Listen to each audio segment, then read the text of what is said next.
the 45th and soon-to-be 47th President of the United States, Donald John Trump!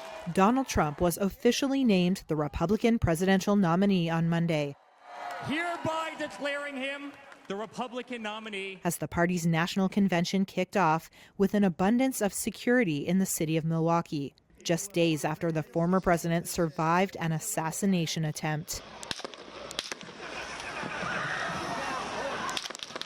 Attendees on Monday said the attempt on Trump's life had energized his supporters. The assassination attempt on Trump has solidified everybody. It's unified the party. It's coalesced around him, in my opinion, and they're energized and ready to reelect him. We're thanking God that President Trump, survived the assassination, and I think if this is doing anything, it's really galvanizing everyone behind him. Not only people who've been supporters for a long time, but people who maybe were on the fence.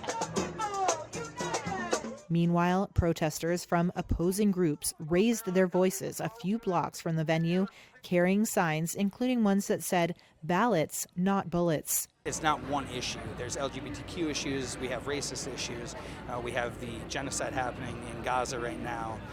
All of these things that will only perpetuate or get worse under GOP leadership. The RNC comes at a tense moment in U.S. history, which President Joe Biden addressed Sunday night. You know, the political record in this country has gotten very heated. It's time to cool it down. Some pro-Trump commentators predicted more violence after Saturday's shooting in Pennsylvania.